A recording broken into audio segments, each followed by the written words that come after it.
Miriranyiwo kuna Jehova mukutambuzwa zvemurombo idomborega rinopasimba muedzi ari pedyo.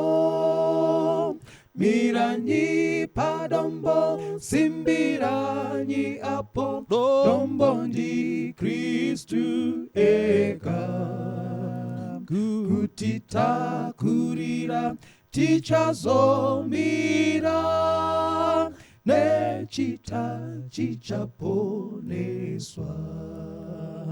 Miriranyi mwese kururama moyo ushinge nerudawiro idomborega rinokurira zvitema zvepasipo.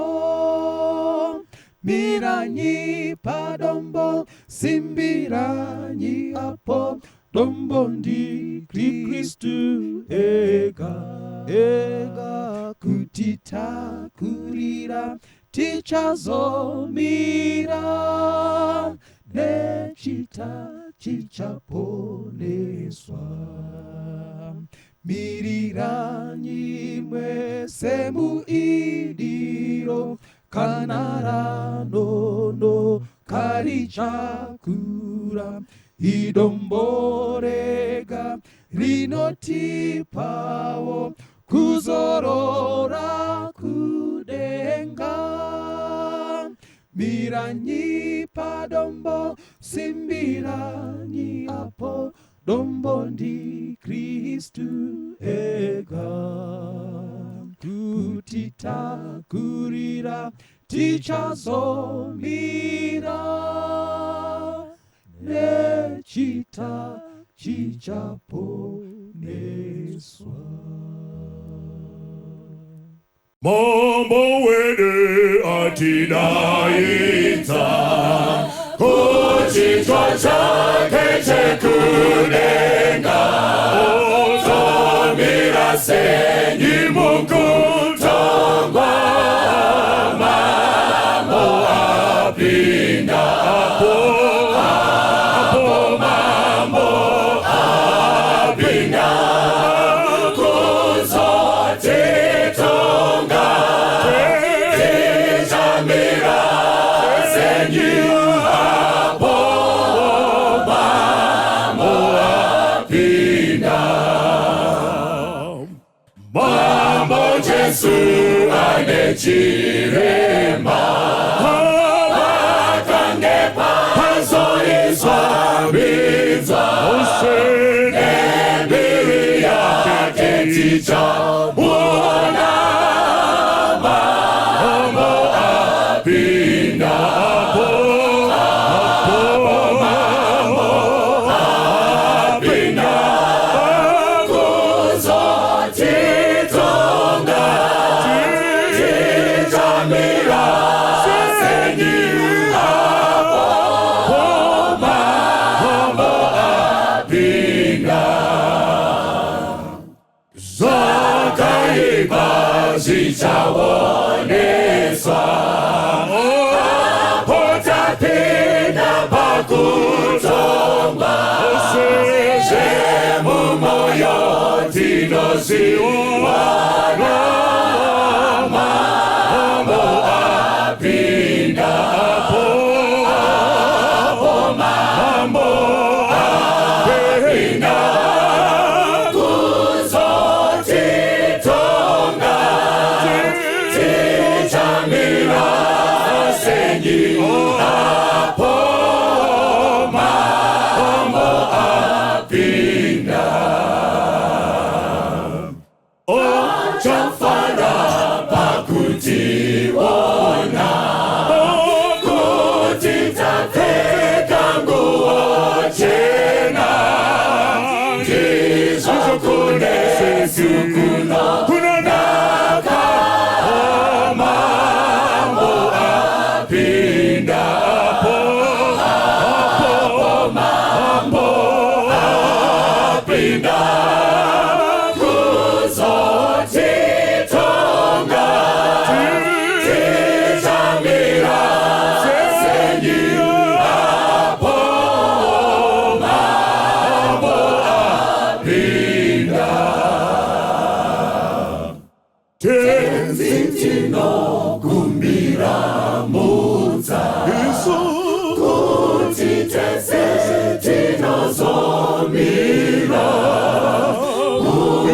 nyimbo dzedu nekusacha mambo apinda hapo mambo apinda kuzotitonga tichamira senyi hapo mambo apinda.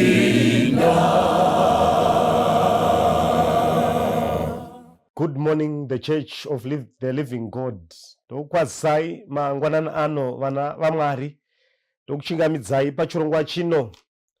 Soro wedu wenyaya unoti nguva dzekuzungurwa.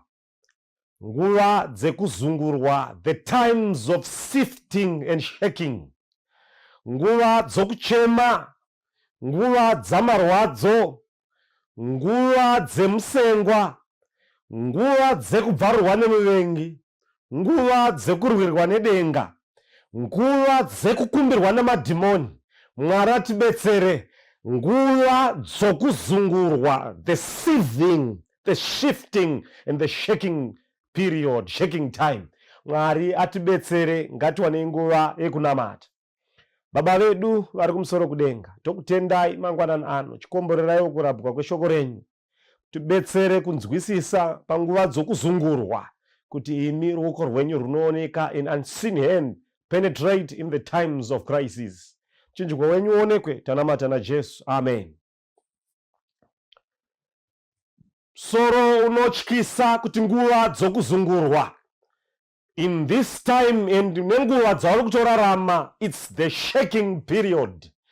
Chakakonzeresa nguva dzokuzungurwa, nguva dzekuvhuvhuta kwemhepo, nguva dzamatambudziko, nguva dzorufu, nguva dzekupfuura nepamupato mumvuri worufu, kunyange usati waona rufu, nguva dzokuchema, nguva dzamavanga pasina mhaka, nguva dzakadai, nguva dzekutesta zvinovava, zvinokonzereswa nei? Let's trace back from heaven.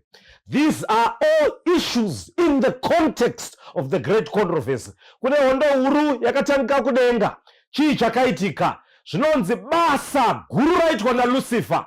Waita zvekuimbira, he was the commander of choir heavenly angels. Chaita waiimba nziyo billions and billions of angels. Dzoita rundaza pamberi paMwari. Basa rake ndingacontextualiza nevabati vamakurukota vemunyika vanotonga nyika. He was the minister of communication. All the media and the information of heaven was delegated into his hands. Saka msuyu kwaiti kukaita ngirozi yaibvunza about the issues which has to do with the Godhead. Pakaita pfungwa dzekuti ngirozi yaisumuka yobvunza pamusoro peumwari. It was the job and apprentice of Lucifer to stand on his job, and it was his role. Waisimuka wotaura the justice and mercy of God, wotaura umhizha waMwari nezvaakaita. Basa rake raive rekuisa glory unto God. But ndichisinga nenguva isipi zvinonzi Lucifer wakatanga kuzvikudza, wakatanga kuzviona ari nani pamusoro peall angels, wakatanga kuchallenge the Godhead. Chimurenga chehondo chakatangira kudenga, chimurenga chechivi chakatangira kudenga. Saka zvinonzi billions and billions and billions of angels akaita rundaza pamberi paMwari. Lucifer kwakusimuka, kwakutarisa Mwari vagere pachigaro, kwakunongedza nemunwe maangels akatarira, kwakuti I'm the most powerful angel that reside in God's presence. Nyaya yedu iri pana Job chapter 13. Job chapter 1 verse 6 svika pa 13 ndo pane nyaya yedu. Asi nyaya iyi kuti inzwisise tofanira kunzwisisa zvakaitwa kudenga, zvotibetsera kunzwisisa nguva dzokuzungurwa. Tichitarira pana Job, Mwari atibetsere. Zvinonzi Lucifer amira anoti, I'm the most powerful angel that resides in God's presence. Mwari ndovanzwisisa zviri nani ndogara pedyo. I'm the most covering cherub.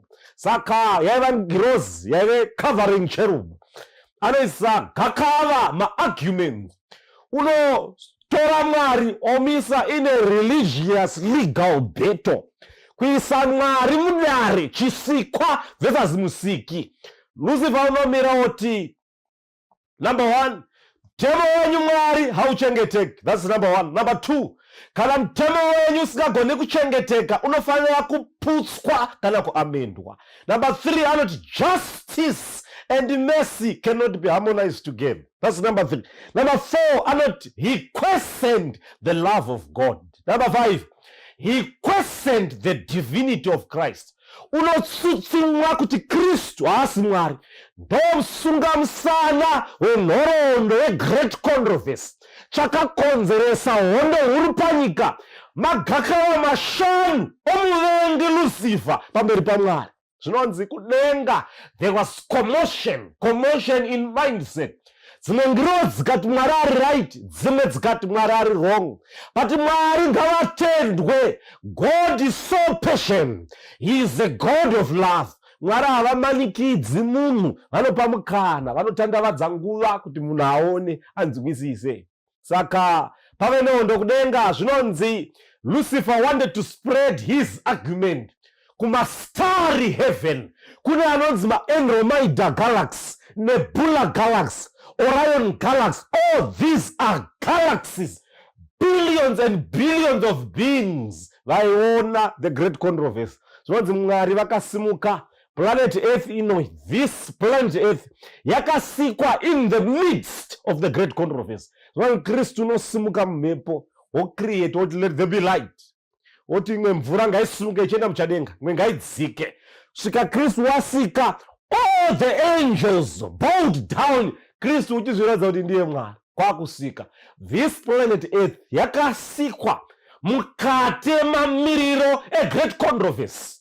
Muchimiro chekuti kudenga kune ngirozi huru yange yapanduka with the 1/3 armed forces of the heavenly beings. Saka Mwari vapedza kusika nyika inoi kwakuumba munhu akanga aine mufananidzo waMwari. Wai Mwari vakasika munhu? Mwari vakasika munhu panyika for 3 issues. Number 1, Mwari vakasika munhu aine blessing yeprocreation.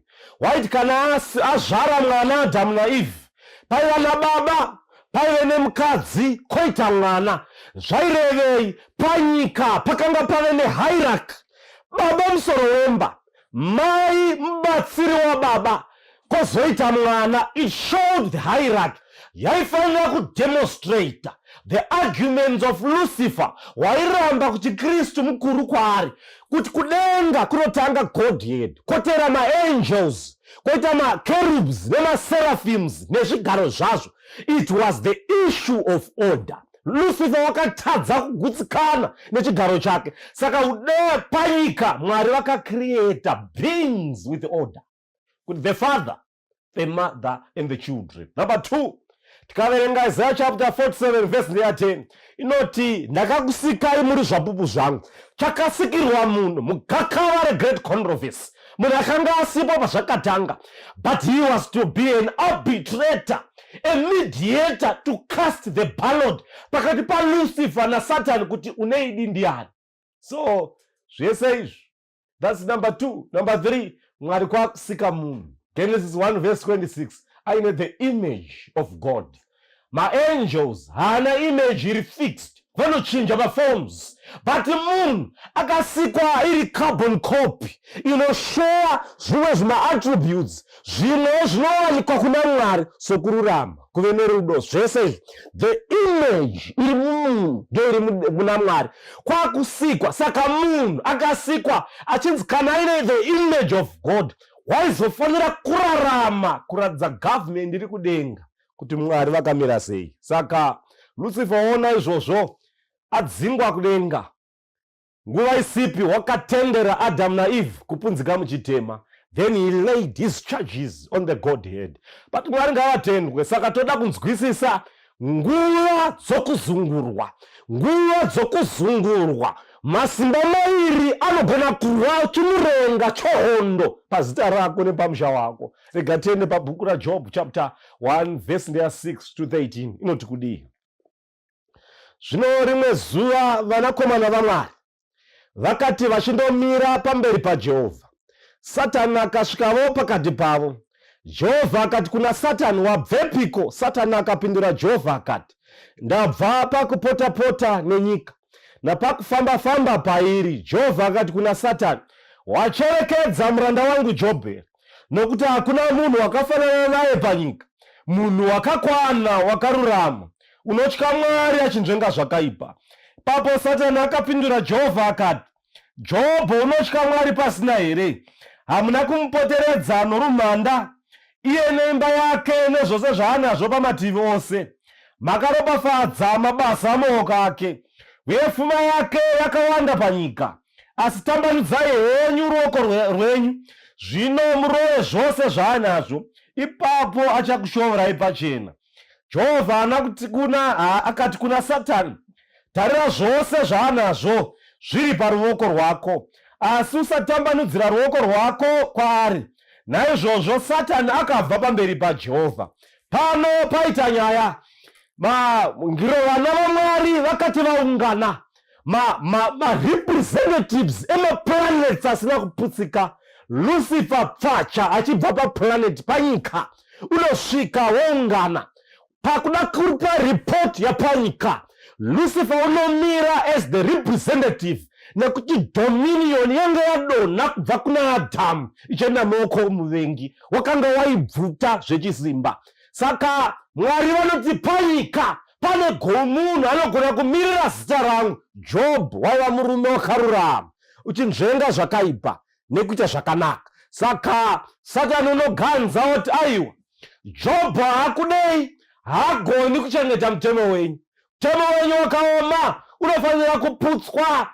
Job haakudii, makamuspoila nemafavors. Job haakudei, bvisai ruzhowa timuzungure kana achikudai.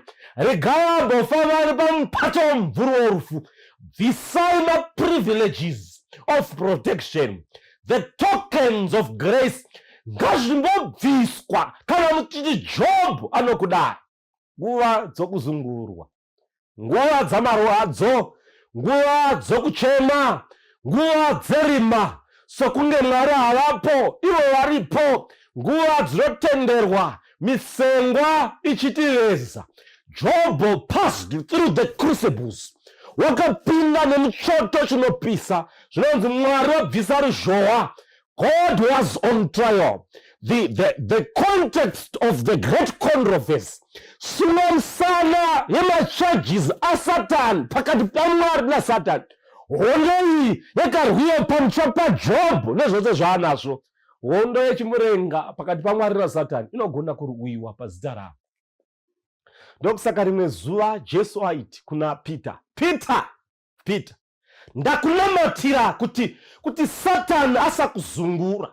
Peter, ndakukumbirira, Satani wanga wakukumbira. Mwazviziva here kuti tichirarama panyika, ichokwadi munonamata mai, ichokwadi munonamata baba, dzinogona kusvika nguva dzamunokumbirwa namadhimoni kuti akuzungurei. Dzinosvika nguva dzatinokumbirwa kuzungurwa saJob. Ngatitarire pabhuku raJob. Zvinonzi Job, Mwari wabvisa ruzhowa. Ndokusaka Israeri yakaimba, dai Jehovha asaiva nesu, yakrosa Red Sea, tingadai takaparara. Rwaiva ruzhowa rwaMwari, meso aTutmos the third, the proud and stubborn Pharaoh, pamberi pemaamalekites, pamberi penyoka dzaipenga. Rwaiva rumanda rwaJehovha, asi ivaoni rumanda rwaJehovha. God's jura war of protection.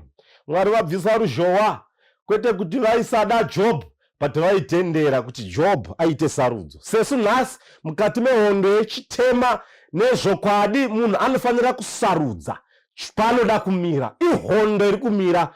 There is no neutrality. There is no neutrality. It's either tiri kurutivi uku kana kurutivi uku. Saka zvinonzi nenguva isipi Jobho waiva nezvipfuwo neng'ombe nengamera zvese zvakaparara. 2000 ngamera yaifanana negonyeti mazuva ano. Magonyeti ese more than 3000 kwakuparara. Zvese nevaranda vaishanda for labor nekuchengeta zvipfuwo kwakuparara. Lucifer muvengi diabolos waisiya munhu mumwe waipunyuka with the message to Job. Zvaparara. Zvinonzi vana 10 vari mumba, mhepo yakauya ikatuta imba ikaparara. Vatumwa vaJehovha kana kunyange ngirozi dzakafanana naLucifer vanogona kuzviratidza nemoto kana nechamupupuri kana nemhepo. Vatumwa ngirozi dzakaipa dzakashanya dzikaparadza imba, vana vakafa 10 in a space of the same day. But Job remained faithful. Zvaitika kudaro Satani unonongedzera urwere pana Job. Saka kunyange nevatsvene vanovhirwa, kunyange nevatsvene vanorwara, kunyange nevatsvene upfumi unogona kuparara. Zvese izvi handizvo zvinoratidza kuti Jehovha anei newe. Hazviratidze kuti uri mutsvene here kana kuti hausi mutsvene, asi kuve nekutendeka kusvika parufu. Zvadaro Jobho unoita maronda kubva mumukanwa kusvika kumakumbo. Jobho unogera vhudzi, unosara riri baravara romusoro. Jobho zvekare unobvisa hanzu dzakanaka, unosara ari mushwi. Jobho zvoreve horara pasi, zvine zvazvaireva kwaIsraeri kare. Jobho muzukuru waAbhurahama waitaura kuti pazvangabvisa nhumbi, the Shekinah of God's glory has departed. Utsvene hwaJehovha hwatama pandiri. Number 1. Ndokusaka akasara asina ari mushwi. Kubvisa vhudzi. Why? Vhudzi, it's a living organism. It's a sign yekuti munhu anorarama. Kubvisa vhudzi kwaitaura kare kwaIsraeri zvine zvazvaireva. Waireva kuti ndandinovira pamvuri worufu, ndakauya ndiri mushwi, ndichadzokera ndiri mushwi, ndandinovira guva zvinondofa. Laying prostrate to the ground, it was a dedication, a sign of worship. Kwakupfugama, kwakurara pasi. Vana vakabviswa, nguva dzokuzungurwa, zvipfuwo, upfumi hukabviswa, utano hukabviswa.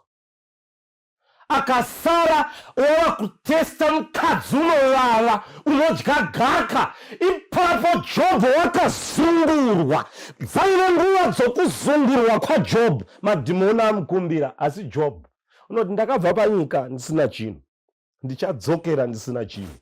Jobho ari mumuguruva anotaura kuti I know my Redeemer liveth. One day Kristu ndichamuona.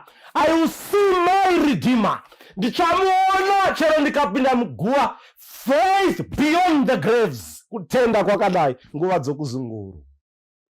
Mai kana baba, ndinhasi munouya kuchechi muchiimbira nziyo, basa munaro nemhuri yenyu zvakanaka. Dzinogona kusvika nguva madhimoni anogona kunoka pamukova. Zita renyu rokumbirwa nemadhimoni. Voti kana muchiti baba mingi vanokudai, baba X mai kana vachikudai, Jehovha chimbobvisai ruzhowa sepana Jobho timbovazungura. Murume anogona kuenda, basa rinogona kuenda, asi iwe chengeta kutenda. Tiri munguva dzokuzungurwa. It's just but the shaking time. Keep the faith. It will soon be over. It will soon be over. Ngatazeba na Jesu. Jesu wabhabhatidzwa pariver Jordan. Izwi rinobva kudenga richiti, this is my only beloved son, in whom I'm well pleased with. Satan muvengi akati, this is my enemy. Ndaona njiva ichiburuka. Saka zvonzi tosangana kuwilderness. Jesu anotemptwa anoidzwa. But Jesu anokunda achiti it is written. Satan shuwa anobva, but anoti haina kupera, tosangana muGethsemane. Jesu muGethsemane, zvanga zvaoma. All demons consolidated their forces against Christ. Nekuti Kristu wanga watora nzvimbo yaAdhamu, wamira somunhu. Saka Lucifer chinonoka pamukova pamberi pababa, choti aiwa kana Kristu wamira panzvimbo yaAdhamu, hazviiti kuti aramba achienjoya your protection, tokumbira kumbomuzungura, timbobvisai ruzhowa kana muchitamira panzvimbo yaAdhamu kuti asunungure nyika. Saka Kristu wakazungurwa. Number one, Jesu ari mugarden of Gethsemane, the voice of the Father was shut from heaven. Izwi raBaba rakadzimwa, harina kunzwika from Gethsemane to the cross. Number two, Holy Spirit was removed from him. Mweya mutsvene wakabviswa. Number three, angels, ngirozi, angels that excel in strength were removed from him. Kunyange nevadzidzi vake vakanga vasara vari 11 vese vakamutiza, they deserted him. The whole of Palestine, vaFarisi, maSadducees, maEssens, vese they have rejected him. Vachitanga ministry vakanga vamuramba vachiti because of blasphemy. Jesu akasara ari one. But that's why David achiti chakasara china Kristu, shoko renyu Mwari ndakariviga mukati memwoyo wangu kuti ndirege kukutadzirai. Jesu chaakasara ainacho, only one thing, it was faith. Hold on to the promises of God. Dzaiva nguva dzokuzungurwa. Jesus suffered the period of shaking in the garden of Gethsemane. The battle was won in the garden of Gethsemane. Calvary was just but gathering the results. Tsoona svika nguva dzekuzungurwa, Jesu wakatesta divorce mugarden of Gethsemane. Ndokusaka achivenga kurambana pakati pemukadzi nemurume. Vanotaura vanoti there was, the Godhead was torn asunder in garden of Gethsemane. The Godhead divorced each other. Umwari from eternity usati wamboparadzana. Kristu watakura chitema hachigoni kusangana neMwari. Kristu watakura chitema, imputed sin yakaita kuiswa because wangofira munhu. Baba namweya mutsvene vakatama. That's why Kristu achiti kana vanhu havafaniri kurambana. He tested the divorce within the Godhead. Saka Kristu ari muGethsemane, he was the forsaken and rejected God, both from humanity and other heavenly realm. Kristu tested the period nguva dzokuzungurwa. Ndokusaka Jesu akapfugama muGethsemane akati, Baba kana zvichibvira mukombe uyu ngaupfuure. Zvanga zvaoma. Aiti kudii? Aiti kana zvichibvira ngakuve neimwe option yokununura munhu. Iyi yorema. But Mwari ngavatendwe, anosimuka kuti let thy will be done. He meshed his will in the will of God. Wakaisa pfungwa dzake, he surrendered his choices in the choice of God. Ndokunonzi kunamata. We don't send our petitions. Toita songe Mwari vanoita zvekudhiraivhwa. No, tinoisa will yedu muruoko rwaMwari. Saka Jesu tested the shaking period like Job, but he remained faithful. Kusvika paCalvary. PaCalvary, Jesu ari paCalvary. Vamwe vanotaura nofarama munyori anoti, at the cross, the sonhood of Christ was at stake because the Father had rejected him. Umwana hwaKristu wanga hwamira pakaminama nekuti Baba wanga vatama.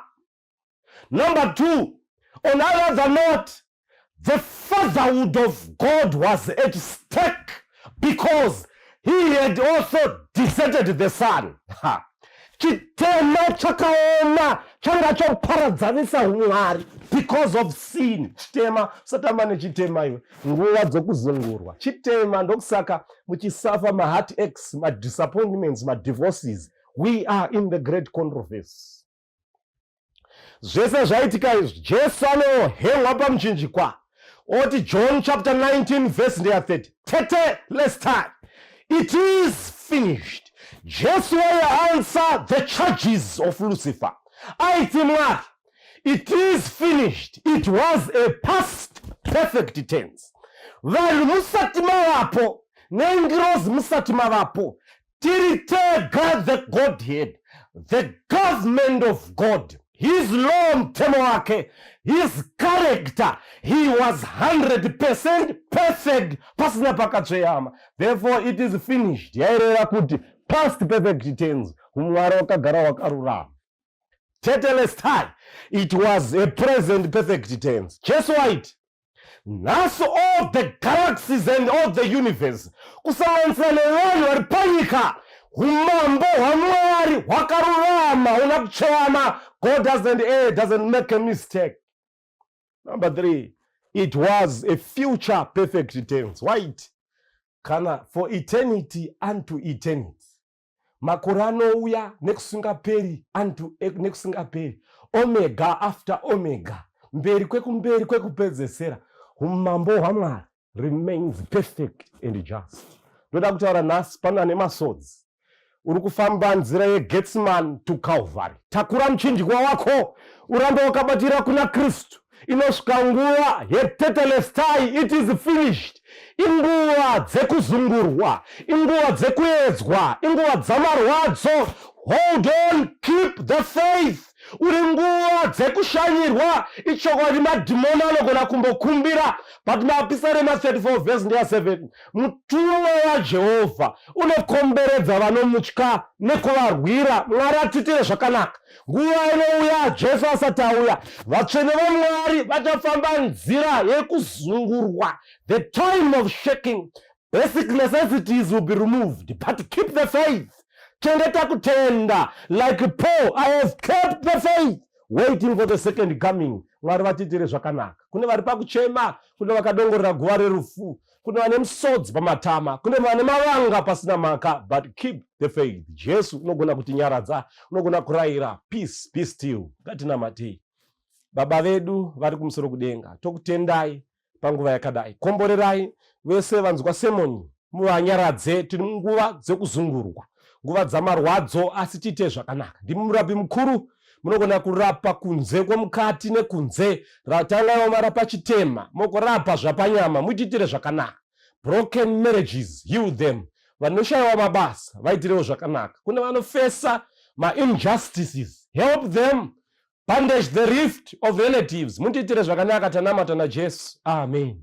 Tine ukama, tine kufara kudza, mira mumaoko ake, chikomborero runyararo kudza, mira mumaoko ake,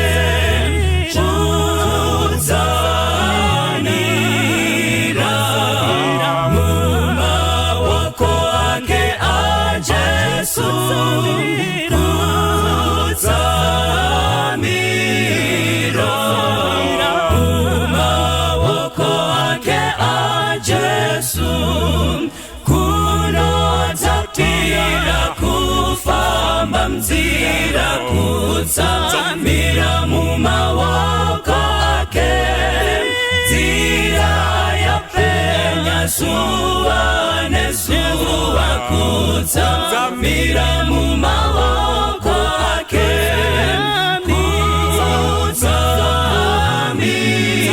kutsamira mumaoko ake aJesu.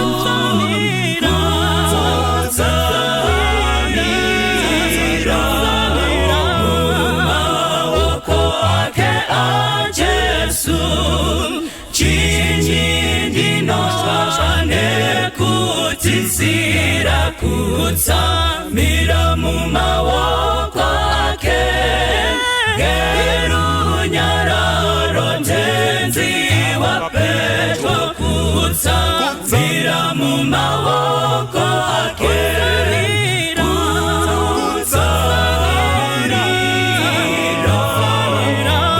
mumaoko ake aJesu.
neseko Ndaziza kumusimbira Gotonera kutifira Pamchinjiko weKalvari Yesu anditungamira Mrenyorese Nguva dzese Aisha Maria ini Tinotondera Kalvari Nofarira mtemo wake Nodani tungamire Rundo rwake rwakanaka Rwaeresa pa Kalvari Jesu anditungamira Urenyorese Nguva dzese Arisha Maria